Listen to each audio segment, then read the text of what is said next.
శ్రీకాంత్ మిశ్రా గురూజీ. ఆయనను ఒక్కసారి కలవాలంటే నా అదృష్టం ఉండాలి. అటువంటిది రెండోసారి అవకాశం దొరికింది. సరిగ్గా ఓ సంవత్సరం కింద.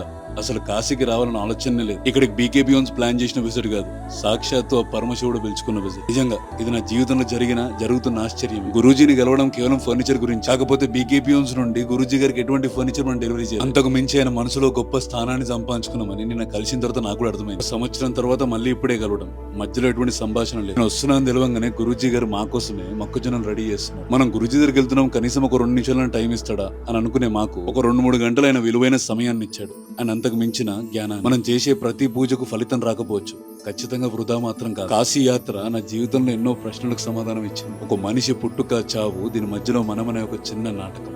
సరే, మనం గురూజీ గారిని గెలవబోతున్నాం, కలిసినప్పుడు గురూజీ గారికి ఏమి ఇద్దాము అని ఆలోచించినప్పుడు నాకు కనిపించింది సాక్షాత్తు శివుడే. అందుకే చిన్న విగ్రహం ఇచ్చినుండే. అదే త్వరలో మళ్ళీ మనం గెలవబోతున్నాం, అది మీ బీకేపీ హోమ్స్ లోనే అని గురూజీ గారు అన్నారు.